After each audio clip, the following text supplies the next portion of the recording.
బాగి తన భార్య అని అరుంధతి తాలి బాగి మెడలో కట్టానని అమర్‌కి గతం మొత్తం గుర్తుకు వచ్చేసి ఉంటుంది. దాంతో రాథోడ్ కూడా అవును సార్ అంటూ కన్ఫర్మ్ చేసి ఉంటాడు.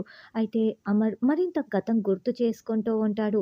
బాగి, అమర్‌కి కలిపి ఒక బిడ్డ పుట్టిన సంగతి అమర్‌కి గుర్తుకు వస్తుంది. రాథోడ్ నాకు బాగీకి ఒక పాప పుట్టింది కదా! తను ఎవరు? తను ఎక్కడ ఉంది? చెప్పు రాథోడ్ చెప్పు అని అమర్ రాథోడ్‌ని నిలదీస్తూ ఉంటాడు.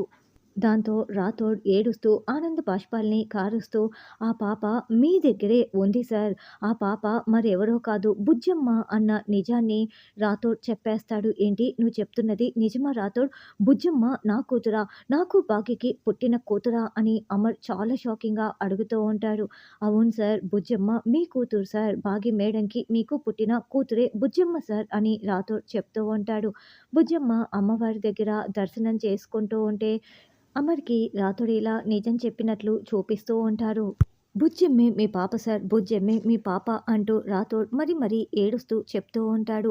"బుజ్జమ్మ మా పాపనా?" అని బుజ్జమ్మతో గడిపిన సంఘటనలు మొత్తం కూడా అమర్ గుర్తుకు చేసుకుంటూ ఉంటాడు. "హలో అండి" అని అమర్‌కి షేక్ హ్యాండ్ ఇవ్వటం, "హాయ్ డ్యాడీ" అంటూ బుజ్జమ్మ అమర్‌ని హగ్ చేసుకున్న సంఘటనలు మొత్తం కూడా అమర్ గుర్తు చేసుకుంటూ ఉంటాడు. అలా నిజం తెలుసుకున్న తర్వాత పిల్లలందరూ మొక్కులు తీర్చేసుకొని ఉంటారు. బాకీ కూడా మొక్కు తీర్చుకొని పూర్తి చేసుకొని ఉంటుంది. తర్వాత అమర్ బుజ్జమ్మ చేయి పట్టుకొని నడుస్తూ ఉంటే బుజ్జమ్మ పక్కన బాగి అమర్‌ని చూస్తూ నడుస్తూ వెళ్తూ ఉంటారు. అయితే అమర్‌కి నిజం తెలిసిపోయింది కాబట్టి బుజ్జమ్మ వైపు, బాగి వైపు చాలా ప్రేమగా చూస్తూ ఉంటారు. చూపుల్లో ఏదో తేడా వచ్చిందని మనోహరి కనిపెట్టేసి చాలా షాకింగ్‌గా అమర్ వైపు చూస్తూ ఉంటుంది. బాగి కూడా చాలా ప్రేమగా అమర్ కళ్ళలో కళ్ళు పెట్టి చూస్తూ నడుస్తూ ఉంటుంది.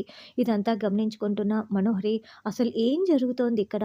చాలా తేడాలు కనిపిస్తున్నాయే అని అనుకుంటూ ఉంటుంది. బాగి బుజ్జమ్మ గురించిన నిజం తెలిసిపోయింది కాబట్టి మనోహరి గురించిన నిజం ఎప్పుడు తెలుస్తుంది? కథ ఏ మలుపు తిరగనుంది అన్నది రానున్న ఎపిసోడ్‌లో తెలుసుకుందాం.